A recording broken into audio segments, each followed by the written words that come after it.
नमस्कार दोस्तों, मेरा नाम ऋषि यादव है और एक बार पुनः आप सभी का DCIAS पे स्वागत है। 2022-23 की जितनी भी प्रमुख राष्ट्रीय और अंतर्राष्ट्रीय नियुक्तियां हैं साथियों, उन सभी को आज हम कवर करेंगे। 2022 के मई महीने से लेके फरवरी 2023 तक की सभी नियुक्तियों को हम कवर करेंगे। जो हमारे आने वाले सभी एग्जाम, जितने भी एग्जाम है, उसमें मिनिमम 3 सवाल तो पक्का ही रहते हैं, लगभग। साथियों, ये मत छोड़ना, सेशन पूरे ध्यान के साथ पढ़ना, आप सभी के लिए काफी बेनिफिशियल होगा। तो यदि आप लोगों ने अभी तक DCIAS इंस्टीट्यूट को सब्सक्राइब नहीं किया तो प्लीज सब्सक्राइब कर लीजिए, ताकि आने वाला हर नोटिफिकेशन आपको सबसे पहले मिले। अब बढ़ते हैं साथियों आज के अपने सवाल की ओर। सबसे पहले 2022-23 की नियुक्तियों को हमने दो प्रमुख भागों में डिवाइड किया, एक तो राष्ट्रीय स्तर पे और एक अंतर्राष्ट्रीय स्तर पे। अंतर्राष्ट्रीय स्तर पे जिन देशों में नए राष्ट्रपतियों की नियुक्ति हुई है, हम उस पर चर्चा करेंगे, उनके नाम जानेंगे, उस संबंधित राज्य से थोड़ी बहुत जानकारी लेंगे, और जिन जिन राज्यों में प्रधानमंत्री की नियुक्ति हुई है उस पर चर्चा करेंगे। साथ ही भारत के अंदर या विश्व के अंदर जो अन्य बड़े संस्था हैं, उसके चेयरमैन, CEO वगैरह में किसकी नियुक्ति हुई उस पर चर्चा करेंगे। तो इन 3 पहलू पे आज चर्चा की जाएगी, राष्ट्रपति, प्रधानमंत्री और CEO या MD वगैरह।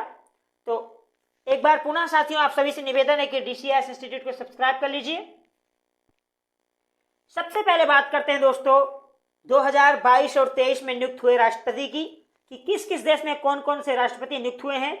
तो सबसे पहला देश का जो नाम है वो है अल्बानिया। जी हाँ, अल्बानिया एक कंट्री है, आप सभी लोग जानते होंगे। ये यूरोप महाद्वीप में आता है, बाल्कन देशों में आता है। वहां पे नए राष्ट्रपति बने हैं जनरल मेजर बैजरम। अल्बानिया की राजधानी है साथियों तिराना, और यहाँ की अल्बानिया की मुद्रा है लेक। तो एक तरीके से ये आप याद कर लीजिए, क्योंकि यूरोप महाद्वीप के मैक्सिमम देशों की जो करेंसी है वो है यूरो। तो कौन कौन से ऐसे देश हैं जो यूरो करेंसी नहीं यूज करते हैं, उन्हें आपको ध्यान में रखना है। इसमें अल्बानिया भी शामिल है, जहां नए राष्ट्रपति चुने गए हैं जनरल मेजर बैजरम, और यहाँ की राजधानी है तिराना। इसलिए आप प्लीज इसको याद रखिएगा, स्क्रीनशॉट ले सकते हैं आप। दूसरा जो देश है वो है सोमालिया, अफ्रीका कॉन्टिनेंट है, आप सभी को पता है, अरबियन ओशन को पार करने के बाद पड़ता है। यहाँ पे नए राष्ट्रपति बने हैं हमजा अब्दी बरर, और सोमालिया की राजधानी है साथियों मोगादिशु, और इनकी जो करेंसी है वो है सोमालियाई शीलिंग। शीलिंग ऐसे भी लिखा जा सकता है साथियों। तो सोमालियाई शीलिंग यहाँ की करेंसी है, और सोमालिया के नए राष्ट्रपति बने हैं हमजा अब्दी बरर। दक्षिणी अमेरिका महाद्वीप का देश कोलंबिया में राष्ट्रपति का हाल ही में चुनाव हुआ, जहां से राष्ट्रपति चुन के आए हैं गुस्ताव फ्रांसिस्को। तो गुस्ताव फ्रांसिस्को को कोलंबिया का नया राष्ट्रपति चुना गया है।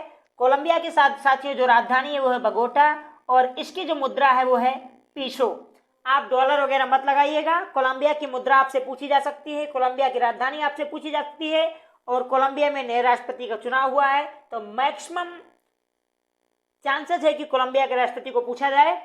अब चौथा जो देश है वो केन्या है, यहाँ पे भी राष्ट्रपति का चुनाव हुआ, अफ्रीका महाद्वीप का केन्या देश, जहां के नए राष्ट्रपति चुने गए हैं विलियम रूटो, और केन्या की राजधानी जो है साथियों ये है नैरोबी, और यहाँ की जो मुद्रा है वो है शीलिंग।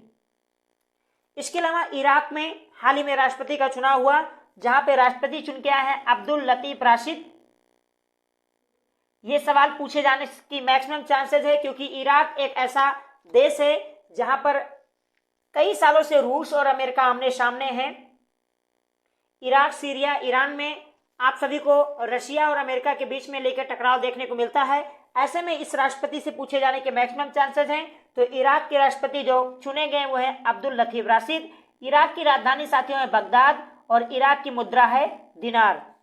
जबकि स्लोवेनिया में भी राष्ट्रपति का चुनाव हुआ, जहां नताशा पिक मुसर चुन के आए हैं, नए राष्ट्रपति चुने गए हैं, और यहाँ की राजधानी है ल्यूब्लायाना, और स्लोवेनिया की जो मुद्रा है वो है यूरो। अफ्रीकी देश अंगोला में भी राष्ट्रपति का चुनाव हुआ, जहां पे जाओ लोरेंको नए राष्ट्रपति चुन के आए हैं, और अंगोला की राजधानी है साथियों युगांडा नहीं होगा, युगांडा एक देश है खुद। तो इसका आप गूगल मार लीजिए, वरना मैं बाद में कमेंट बॉक्स में आपको बता दूंगा। यहाँ की मुद्रा है न्यू कनानजा। और न्यू कनानजा साथियों अंगोला में एक नदी है और उसी नदी के नाम पे इस देश की मुद्रा को रखा गया है। अब बात करें हम साइप्रस की। साइप्रस में नए राष्ट्रपति चुने गए हैं जिकोस क्रिस्टो और यहाँ साइप्रस की राजधानी है प्राग और साइप्रस की मुद्रा है CZZ। क्षमा चाहेंगे साथियों, साइप्रस की राजधानी प्राग नहीं है, चेक गणराज्य की राजधानी प्राग है। ये थोड़ा मिस्टेक हो गया है टाइपिंग में, इसके लिए माफी चाहते हैं हम आपसे। हालांकि साइप्रस के जो नए राष्ट्रपति चुने गए उनका नाम है कीगोस क्रिस्टो, इसमें कोई कमी नहीं है, इट इज राइट आंसर। इसके अलावा साथियों चेक गणराज्य में राष्ट्रपति का चुनाव हुआ, वहां पे राष्ट्रपति चुन के आए हैं पेट्रा पावेल और चेक गणराज्य की राजधानी है प्राग और इसकी मुद्रा है CZZ। जबकि ब्राजील में भी चुनाव हुआ है, ब्राजील के नए राष्ट्रपति चुने गए हैं लूला दी सिल्वा। ब्राजील की राजधानी है साथियों ब्राजीलिया और यहाँ की मुद्रा है ब्राजीलियाई रियाल। रियाल बहुत जगह चलती है साथियों, सऊदी अरब में भी आपको रियाल मिलेगा। तो कई देशों में रियाल चलती है, लेकिन सऊदी अरब में सऊदी अरबियाई रियाल चलती है, ब्राजील में ब्राजीलियाई रियाल चलती है। और हमारे देश पड़ोसी देश श्रीलंका में भी राष्ट्रपति का चुनाव हुआ हाल ही में। आर्थिक स्थिति के बाद नए चुनाव संपन्न कराया गया, जहां पे रानिल विक्रमसिंघे नए राष्ट्रपति बन के आए श्रीलंका के। यहाँ की राजधानी श्री राजवर्धनापुरम कुट्टे और एक राजधानी और है कोलंबो। कोलंबो श्री राजवर्धनापुरम कुट्टे दोनों याद कर लीजिए आप। और श्रीलंका की जो मुद्रा है वो श्रीलंकाई रुपया है। बाकी सेंट्रल एशिया में कजाकिस्तान में राष्ट्रपति का चुनाव हुआ, जहां कश्यप जोमार्ट टोकादेव राष्ट्रपति बन के आए हैं। कजाकिस्तान की राजधानी है अस्ताना और इसकी मुद्रा है टेंगे। तो ये थे साथियों हाल ही में चुने गए कुछ राष्ट्रपति। अब चर्चा करते हैं हाल ही में चुने गए कुछ प्रधानमंत्रियों की। हाल ही में इटली में चुनाव हुआ, जहां पे जॉर्जिया मेलोनी इटली की प्रथम महिला प्रधानमंत्री चुनी गई। और आप सभी को पता है, मैंने पढ़ाया था कि अभी हाल ही में रायसीना डायलॉग दिल्ली में संपन्न हुआ 2 मार्च से लेकर 4 मार्च के बीच में। वहां पे इटली की जो प्रधानमंत्री हैं Giorgia Meloni as a chief guest शामिल हुई। तो ये सवाल जरूर पूछा जा सकता है आपसे कि इटली की प्रथम महिला प्रधानमंत्री कौन बनी या किस देश में बनी। तो इटली में बनी है जॉर्जिया मेलोनी और ये रायसीना डायलॉग दिल्ली में जो 2023 में संपन्न हुआ हमारा 8वां रायसीना डायलॉग, उसमें भी शामिल हुई हैं। इटली की राजधानी है रोम और इटली की मुद्रा है यूरो। इसके अलावा आयरलैंड जो यूरोप महाद्वीप का एक देश है, वहां पे भी प्रधानमंत्री का चुनाव हुआ। लियो वरादकर वहां पे नए प्रधानमंत्री चुने गए हैं। और आयरलैंड की भी मुद्रा है यूरो। आयरलैंड की राजधानी साथियों मिलेगी आपको डबलिन में। फिजी के नए प्रधानमंत्री बने हैं सिटीबेनी रुबका। फिजी के नए प्रधानमंत्री बने हैं और यहाँ की राजधानी है, फिजी की राजधानी साथियों शुआ और फिजी की मुद्रा है फिजी डॉलर या फिजियन डॉलर आप कह सकते हो। तो फिजियन डॉलर फिजी की मुद्रा है, राजधानी फिजी की है शुआ और नए प्रधानमंत्री बने हैं सिटीबेन रुबका। वही न्यूजीलैंड में भी प्रधानमंत्री का चुनाव हुआ। यहाँ के नए प्रधानमंत्री चुने गए हैं क्रिप्स किंग्स।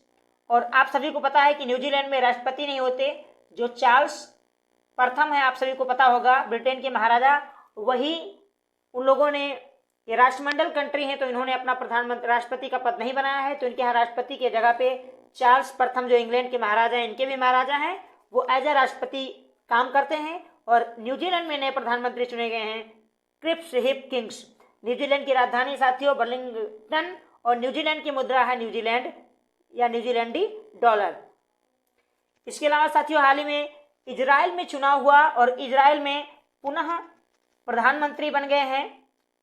पुनः कहने का तात्पर्य है कि इससे पहले प्रधानमंत्री बेंजामिन नेतन्याहू थे, लेकिन बीच में आप सभी को पता है कि चेंज हुए और फिर से बेंजामिन नेतन्याहू सत्ता में आ गए हैं। हालांकि आजकल क्या है कि बेंजामिन नेतन्याहू के खिलाफ इजराइल की जनता कह रहा हूँ सैनिक सड़कों पर उतर गई है।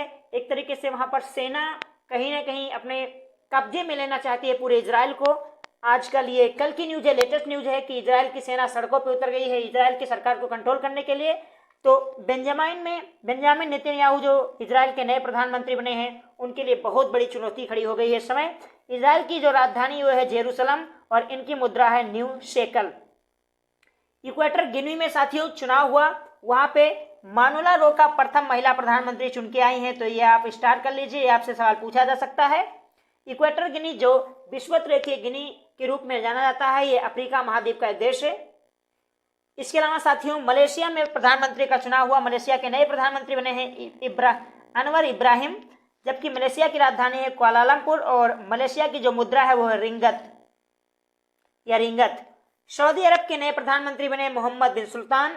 सऊदी अरब की साथियों जो राजधानी है वो है रियाद और यहाँ पे मुद्रा है रियाल।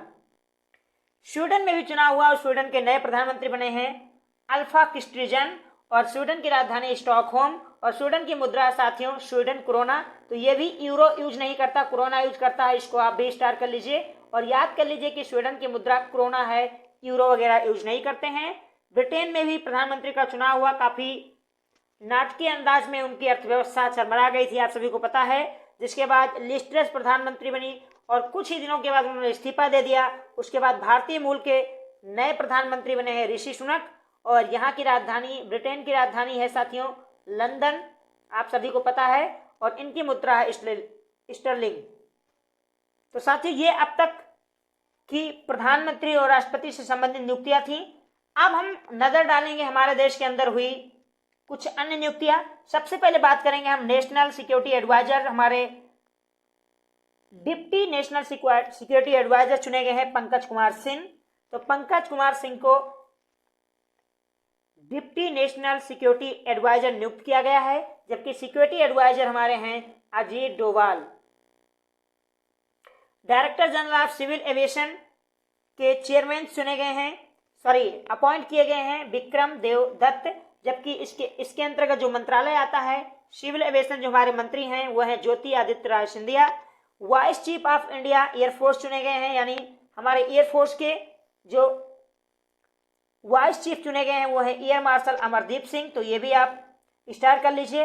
इसके अलावा नीति आयोग के नए सीईओ चुने गए साथियों BVR Subrahmanyam. It is a most important for you that NITI Aayog is a think tank of India, you know very well about this.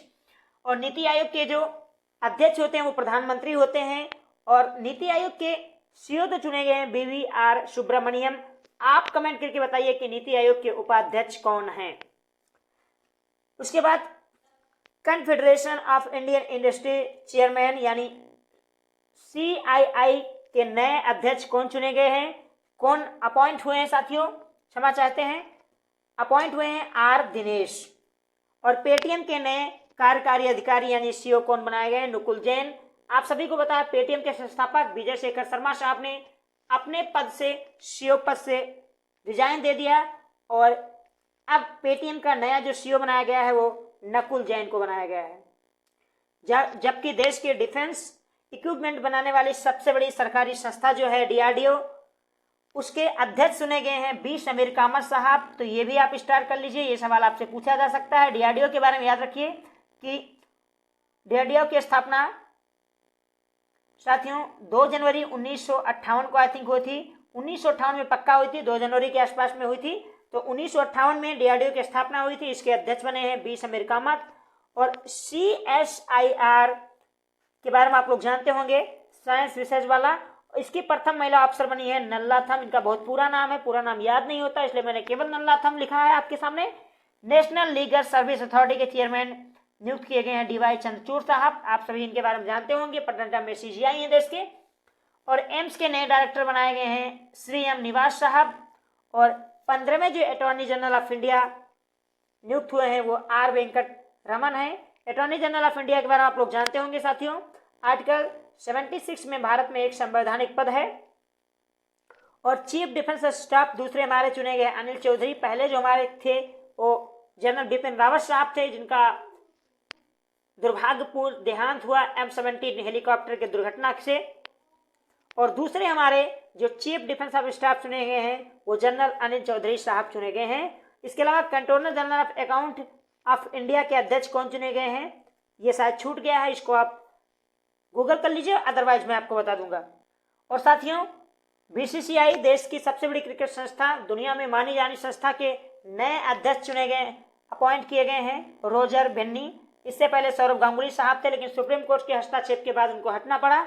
और प्रसार भारती के नए CEO यानी मुख्य कार्यकारी अधिकारी चुने गए हैं गौरव द्विवेदी साहब। और ONGC एक आप सभी को पता है कि महारत्न कंपनी है जो 1946 में भारत सरकार के द्वारा स्थापित की गई थी, साथियों 1956 में की गई थी। 56 में 14 अगस्त 1956 को ONGC की स्थापना हुई थी और ONGC का जो आपको मुख्यालय मिलेगा वो मिलेगा देहरादून में। इसके अलावा मैंने आपको प्रसार भारती के बारे में बताया कि प्रसार भारती के जो नए CEO नियुक्त हुए हैं गौरव द्विवेदी जी हैं। और प्रसार भारती का स्थापना कब हुआ था, अगर ये आपसे कोई सवाल पूछे तो 23 नवंबर 1997 को 1997 में 23 नवंबर को प्रसार भारती की स्थापना हुई थी। इसका मुख्यालय आपको दिल्ली में मिलेगा। इसके नए चेयरमैन बने हैं, CEO नियुक्त हुए हैं गौरव द्विवेदी। चलते चलते बता दें साथियों, जिस यूट्यूब पे आप हमें देख पा रहे हैं, इस यूट्यूब के भी नए CEO नियुक्त हुए हैं। उनका नाम है नील मोहन। भारतीय मूल के नील मोहन जी को यूट्यूब का नया CEO अपॉइंट किया गया है। एक सवाल आपसे पूछा जाता है कि यूट्यूब की स्थापना किसने की थी, तो स्टीव चैन, जावेद करीम और चार्ल्स हर्ले ने मिलकर, 3 लोगों ने मिलकर यूट्यूब की स्थापना 2005 में की थी, 14 फरवरी को। तो 14 फरवरी 2005 को यूट्यूब की स्थापना हुई थी। स्टीव चैन, जावेद करीम और चार्ल्स हर्ले ने मिलकर की थी। और इसका नया CEO जो अपॉइंट किया गया है वो नील मोहन को किया गया है। तो साथियों, ये थे आज के हमारे राष्ट्रीय और अंतर्राष्ट्रीय कुछ प्रमुख नियुक्तियां। सेशन कैसा लगा प्लीज कमेंट करके जरूर बताइए। सेशन थोड़ा सा भी पसंद आया तो प्लीज आप सब्सक्राइब कर दीजिए DCIS इंस्टीट्यूट को, और साथ ही लाइक कर लीजिए और बेल आइकन को प्रेस कर लीजिए ताकि आने वाला हर नोटिफिकेशन आपको सबसे पहले मिले। अगली क्लास जो हमारी साथियों होगी वो ब्रांड एम्बेसडर को लेगी होगी। नए जो ब्रांड एम्बेसडर नियुक्त हुए हैं, जैसे अगर मैं बात करूं यूनिसेफ की ब्रांड एम्बेसडर नियुक्त हुए हैं आयुष्मान खुराना जी, तो इन सारे जो ब्रांड एम्बेसडर हैं इनकी नियुक्तियों का हम चर्चा अगली क्लास में करेंगे। तब तक के लिए आप सभी हमको अनुमति दीजिए। जय हिंद, जय भारत।